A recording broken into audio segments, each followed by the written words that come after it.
If you have any questions, I prefer that I hope that I can answer a few of them.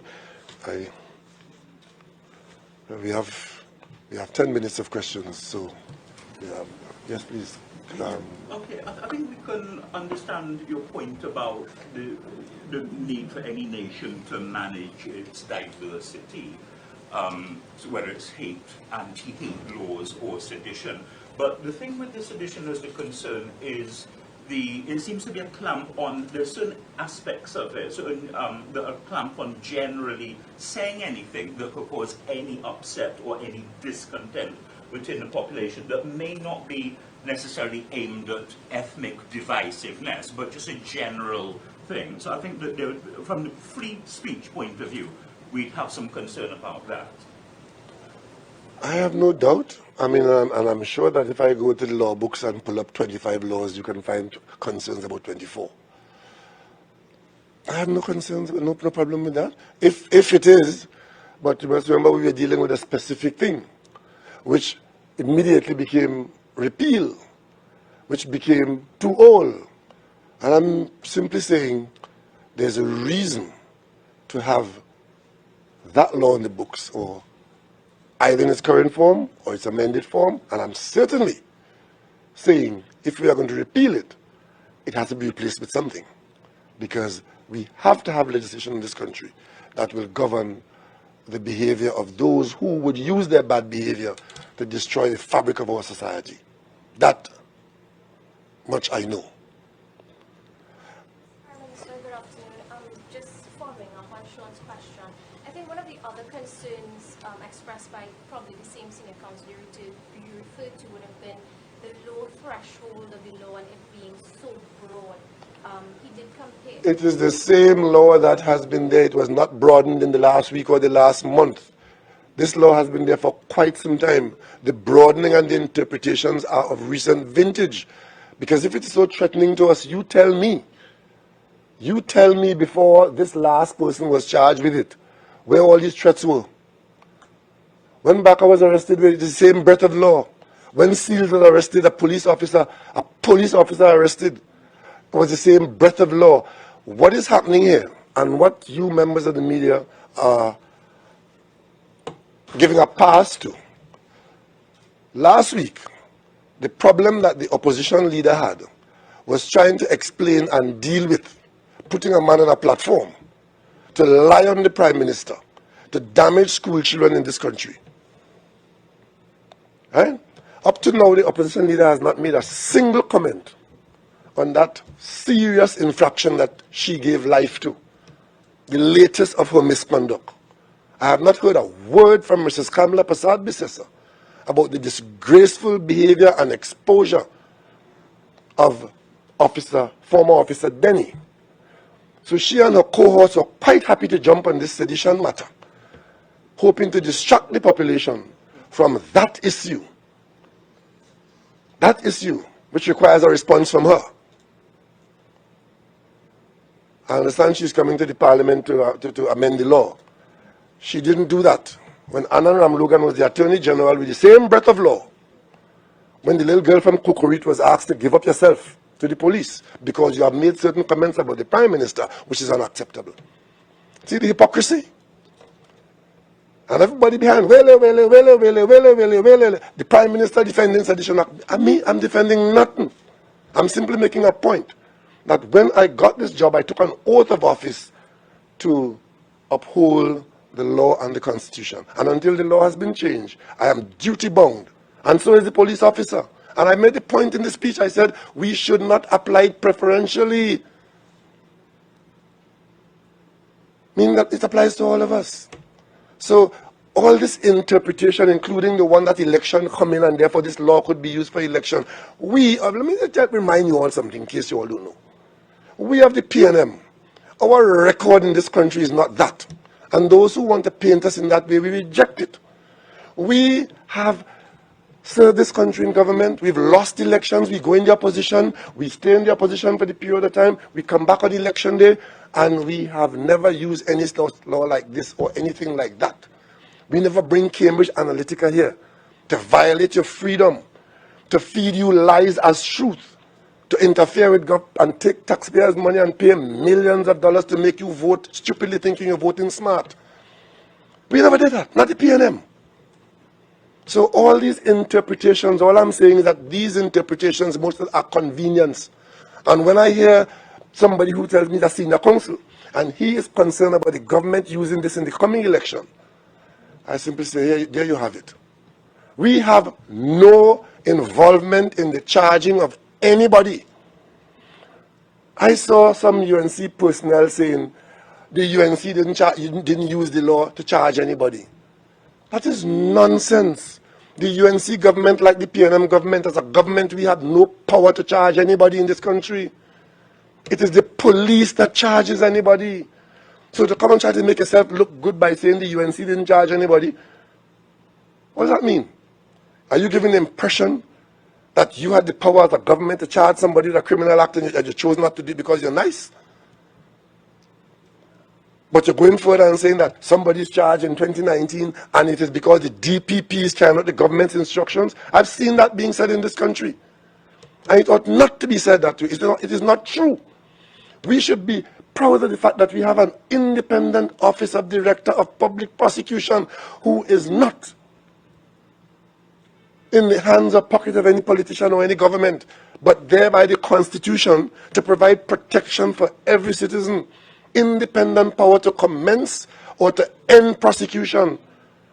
That is what's going to strengthen us in this country. Not to badmouth the DPP office and to lie about it and say the office of DPP is involved in taking instructions from the government because some imp go and say something that attract the attention of the police and the police determine that the law applies to you.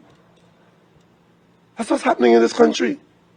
All of a sudden the law is applying to somebody, and some people in this country, give them half a chance, want to take the position that the law doesn't apply to them. They're above the law.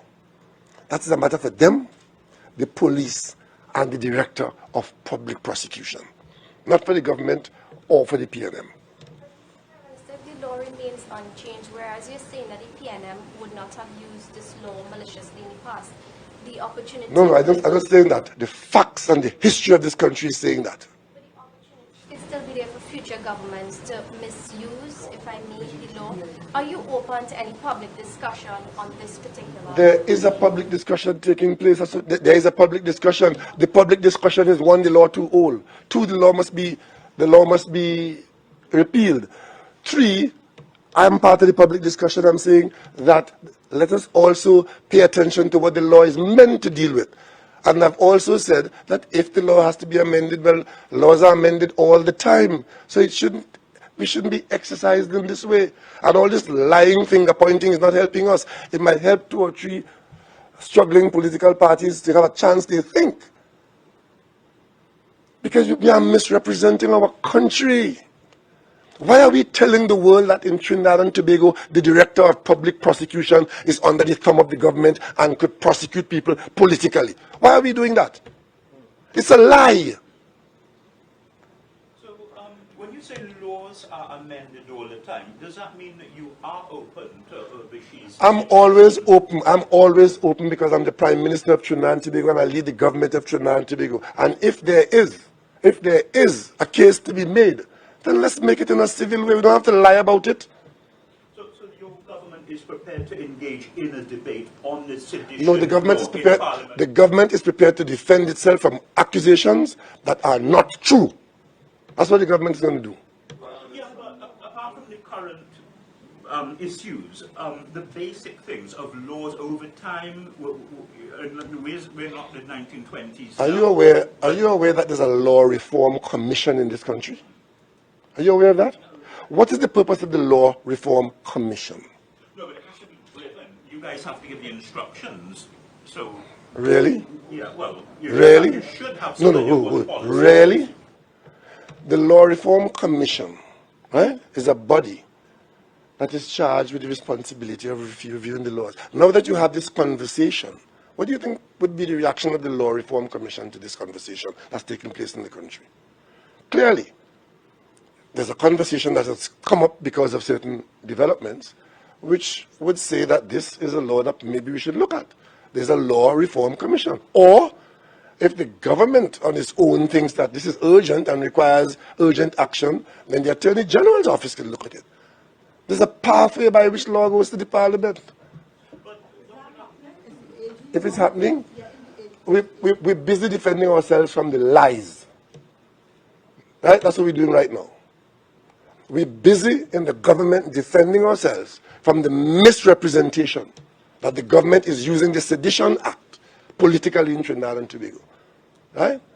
So as you stand here, there is no action or decision to look at the law. As I stand here now, I know of nothing in the pipeline directed at the Sedition Act. What I do know is that there's a strong conversation about this law from one side of the pendulum to the other. And all I'm saying, we could approach this in a civil way without all the pseudo-intellectual misrepresentation and the mischief and the lies and the accusations. That's all I'm saying. You think that our freedom in Trinidad and Tobago is so restricted that persons could own and operate a newspaper, and that newspaper is operating without let or hindrance and possibly in breach of the laws of the country. And we are going along merrily with it. It hasn't disturbed anybody in this country. This is a free country. We have freedom of speech in this country. And I ask you, this dangerous law is on the books to be abused by the politicians as you make it. How many press persons have been subject to it? I'm simply, what's the record? What's the record? I mean, there are some very bad, it's not really satisfactory to have bad laws in place, even if they are not enforced, such as the gay community. Listen. There are some people, there are points of view. There are some people who believe that the law on capital punishment is bad law. Haven't you heard that before? So the fact that you saying it's bad law doesn't mean that it should be taken off the books.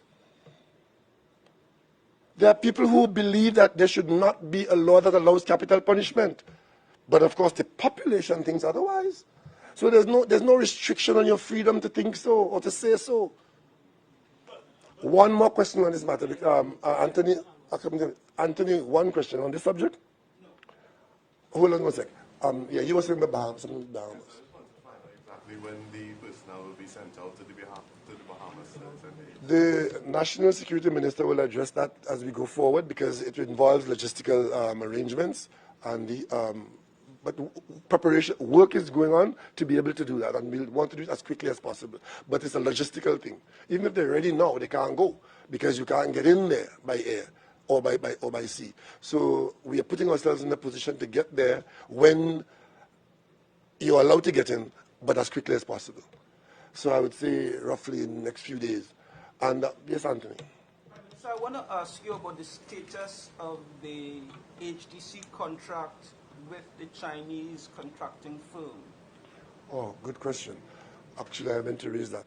That contract has been, it was reviewed extensively by the cabinet, and it has been stopped, and HDC has been instructed to go back out to tender because there were some parts of that contract which did not meet the cabinet's acceptance and approval. They were, structurally and legalistically. So that project is, that contract has been stopped. When you say stop, what do you mean? We're not going forward with it in the way it was, in the form in which it was produced.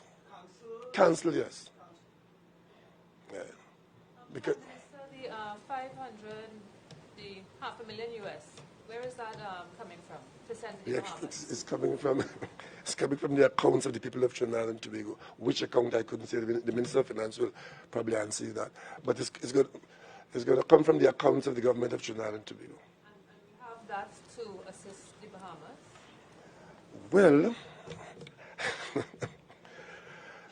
if there wasn't a storm in the Bahamas, and if the people of the Bahamas were not in the dire strait that they were in, we in Trinidad and Tobago would have had use for that money. But because we are required to be our brother's keeper, maybe we'll eat one banana less and let them have it. Okay?